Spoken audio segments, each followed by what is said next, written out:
And shit's going to happen. Shit's Horrible shit's going to happen. Weird shit's going to happen. I was watching this documentary today, the new James Fox documentary, Jamie. He's coming on next week. It's a new James Fox documentary about a UFO landing in Brazil in 1996. Holy shit, it's incredible.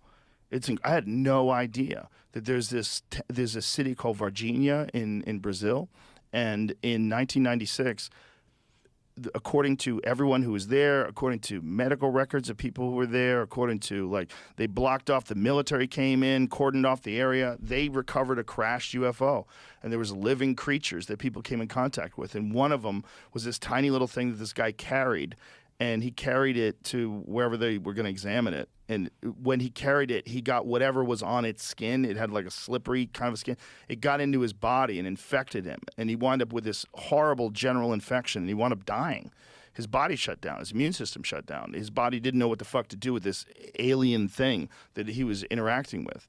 And there's real records of this guy contacting this thing, grabbing it, carrying it in. All these people witnessed it, and then this guy winds up with this insane infection shortly thereafterwards. That's all documented too, all of his medical records. I find it more fascinating that there are groups of people that don't believe these stories. That this is a fascinating. I mean, you got to be an idiot to believe. But this one's particularly fascinating. But the bubble that we live in, where you have not witnessed I'm talking about you being somebody who's listening here, because you haven't seen a spaceship, because you haven't been abducted, because you didn't read this story, to just convince yourself that it doesn't exist. Yes. And to shit on somebody else who has facts. Like, you got to tune in to listen to that episode. Well, unless it happens to you, how the fuck could you ever believe that?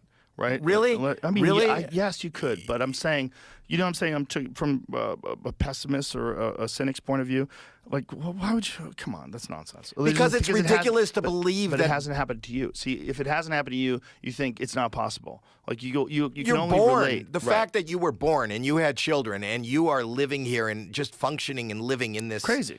This is fucking nuts. Yeah, this is nuts. This is nuts. Yeah. But this is accepted. Why is this any nuttier or less nuttier than believing that we are just this little dot? Yeah. That this doesn't exist other places, and they have the facility to make their way here from time to time. It's just a lack of irrefutable evidence. There's a lack of something where everybody could point to it. Like, if you say, I believe in the Golden Gate Bridge, I'm like, get the fuck out of here, Howard. It's not a bridge across the ocean. That's so stupid. How would they even do that? And then you take me to the Golden Gate Bridge. I'm like, holy shit, it's a real thing. I see it. But if I had no idea what it was and you were just explaining it to me, maybe I'm a moron. I'm like, I don't believe it. I never saw a bridge. I've seen a UFO. But have you really? Yeah. What'd you see? I saw, and I was with my wife, and it was right there. I was driving. I was in Toronto. I'm from Toronto, Canada. I was in my 20s, and we were driving down a country road, and I thought, oh my God, there's a giant accident way up ahead, because I saw this line of like a half a mile wide of all these flashing lights. So I thought there was like a lineup of ambulances or first responders or whatever.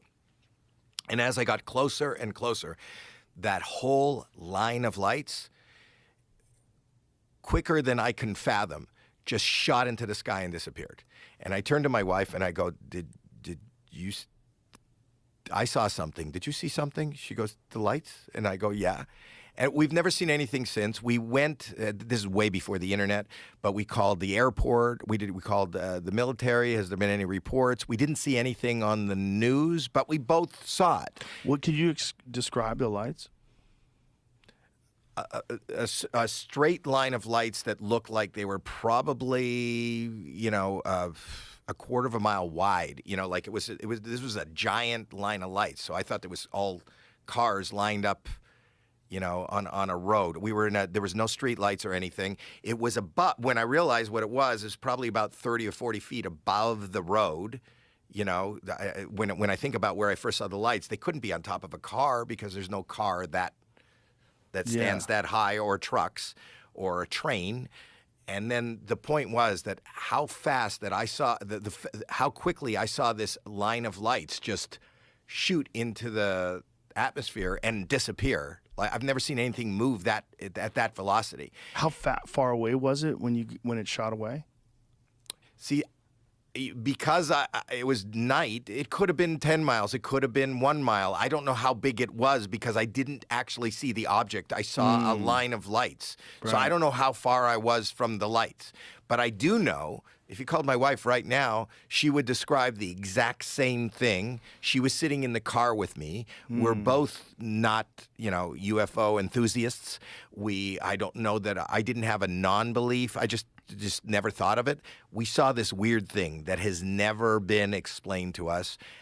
I think it would be ignorant of me to not think that this was something beyond our scope as far as what we have on Earth. So I've seen that. And I've read a lot, like you have, of other people who are seemingly trustworthy, educated people who have seen similar things, who've had, it's not always just the kook in the cornfield said, I saw a UFO. There are people in science, educated people who have seen it. So fighter pilots, commercial pilots. Did you see the most recent one? There was a woman who was a model who was on a plane. Did you see that, Jamie? It just got released today. She got what they're calling some of the most compelling UFO video ever.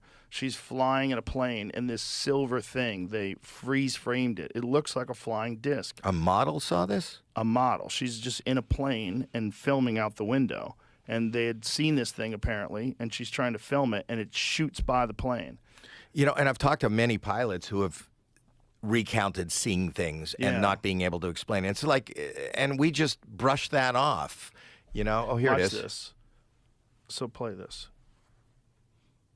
I mean, what in the fuck is that? So look at that and look at that line. It's up on a 45-degree angle. That is, and the speed that it's kind of moving is the speed that I saw something in only at night. But you have to take into consideration that this plane is moving in a specific direction and the UFO is moving in the opposite direction. So it seems faster? It looks much faster than it actually is. So even if that was like a Mylar balloon, if you're passing it that fast, see that thing, I mean, I don't know what you're getting there. Like, is that distorted? Like when they're showing that image, that to me looks like it's from another fucking world. Like if that's really what it looks like and it's actually flying like that. But I don't know if that's a distortion based on the freeze frame of this. You also have to take into consideration what kind of phone does she have? How fast is the camera? Is it able to pick things? Because there's things that can happen with artifacts, with digital artifacts, when things move very quickly. You get like weird lines that might not, but that looks very distinct. Like, but at a certain point, play it again. There's been so many sightings. You've got to be an idiot to believe. It's so fascinating, man. I love it. So whatever this thing is, I mean, if I was a cynic, I'd say, oh, it's a fucking balloon. But it is